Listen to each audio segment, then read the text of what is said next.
The W800 is affordable, beautiful, and easy while remaining inexpensive to customize.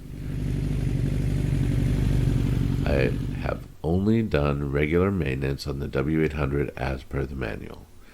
Absolutely nothing has gone wrong. Kawasaki is a top-shelf manufacturer, and the build quality is second to none.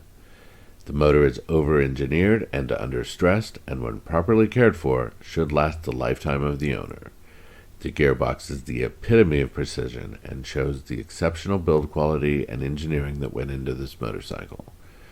The W800 feels, sounds, and performs like a retro motorcycle except for bulletproof reliability, safety features like disc brakes with ABS, modern electrics, and new steel. Riding the W800 takes me back in time, every time, to my youth when I was piloting a 1972 motorcycle, except that I can use a modern disc brake with ABS, have LED lighting, and I don't have to be a competent roadside mechanic and carry an assortment of spare parts. The W800 vibrates from 4 to 5,000 RPM, exactly like Heritage 360-degree crank parallel twins do, which annoys some riders and delights others with its nostalgic accuracy. I love when I leave the W800 parked and come out to see other riders trying to figure out what it is. Almost always guesses are on custom-modified BSA, Norton, or AJS, especially now that the stock seat, the only place where Kawasaki has its name, has been replaced. The bevel drive on the engine is absolutely gorgeous and attracts attention from other riders whenever they see it. Did I absolutely love everything about riding the W800 right away? Yes, I did. Did it stay that way the full year? No, it did not. There were modifications that I made. First was that I put the 28mm risers on the W800. It was slightly lean forward, but just enough that I felt the pressure on my hands and wrists when not at speed. Being an older rider, I'm in my 50s, and having had a serious motorcycle wreck in my youth that left long-standing injuries, it was enough to warrant its change. There was another comfort adjustment I made as well. The stock seat on the W800 is period correct looking and an okay seat.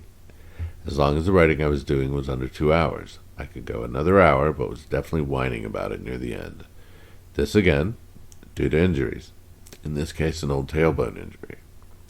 After long deliberation, reading dozens and dozens of reviews, and talking to others who had personal experience with different seats, I chose the Omega Racer comfort seat as my replacement, and I am very happy with that change.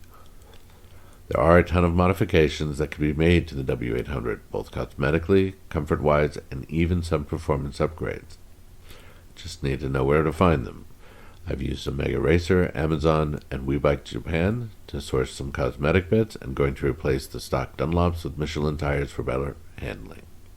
I recommend the W800 for those who want to experience the feeling of riding a retro heritage motorcycle without having to worry about safety features or about their roadside mechanic skills.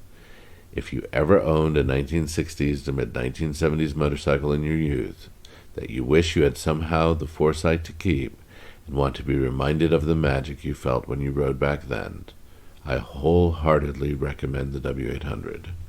If you're into city cruising or taking a motorized two-wheeled stroll across the countryside while feeling a blast of nostalgia, this is absolutely the bike for you. There is more than enough motor to move you along, an amazing exhaust note, albeit a bit quiet for some, and the W800 is highly regarded as one of the most, if not the most, beautiful modern retro motorcycles. It goes beyond the specs. If after all what you're looking for is a motorbike that is a modern retro, including engine performance, and not just another high-powered naked bike dressed up like one. Thank you for watching. Keep the shiny side up and the rubber side down. Cheers.